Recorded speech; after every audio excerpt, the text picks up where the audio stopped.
Dr. Kat Shrier with the Water Show, and I'm here with David Raff from Bureau of Reclamation, and you just talked today as part of the panel from the water management agencies at the National Conversation on Water, Integrated Water Information for the 21st Century. It's a very long title. But anyway, so yeah, you were talking about the different uses for, you've got all your cheat sheets right here. Yep. As far as how much, what the Bureau of Reclamation does with water.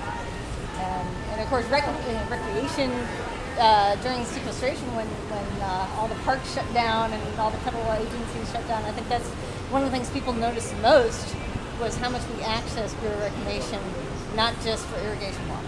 Yes, so reclamation serves a variety of purposes.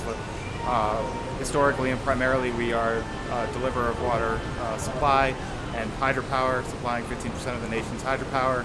We also provide access to recreation. Reclamation is visited by 90 million visits a year, and that is a huge value to the services that we provide in our water storage. So anything that takes away from any of our authorized purposes or abilities is something that we try to minimize.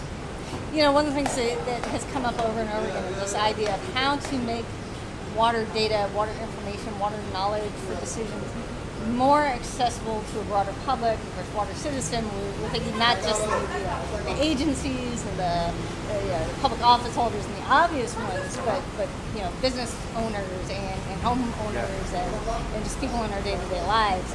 As an agency that deals a little more with people with water at the end user, as well as your brother agencies, with Park Service also in Interior. How does that help to communicate about water and water data and the ramifications? Well, I think that the transparency aspect of it, plus we don't know all the answers, but we won't know all the potential innovations or opportunities for improvement until it's made available and open, and see what people do with it. We will know, but we do believe that there's this tremendous space for those opportunities. Within reclamation, we received $2 million in appropriations in fiscal year 16. The President has a request for additional funding in 17 on what we're calling our Open Water Data Initiative that is focused on making our data, reservoir data as our initial starting point, machine readable, accessible, transparent, and open, such that anybody can access it and get at it.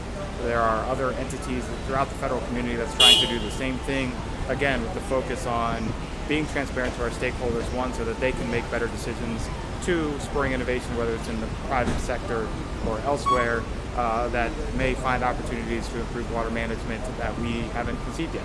And that is a goal, and so I agree in the sense that making this data open and accessible will have great impact on water.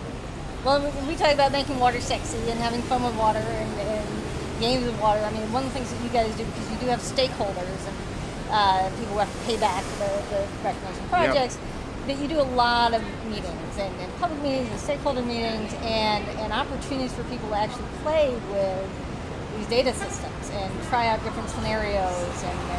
And one of the questions that came up with Catherine Sullivan and NOAA was this idea of simulation, actually to experience what it's like to live in different scenarios or live through a flood without the inconvenience of dying. How could you see using that in some of these stakeholder meetings? I think that it provides an opportunity, one, in the ways that we currently do in terms of exploring the possibilities and where the decision points are, but perhaps the new opportunity that may exist that perhaps Catherine is alluding to is if having a discussion through these scenarios about what information hasn't been provided historically that may be able to provide that could inform a different or better decision with these stakeholders. And that could best be achieved through simulations of events and them trying to make decisions and seeing what the menu of information is and saying, well, if I had this, I would perhaps make a different decision.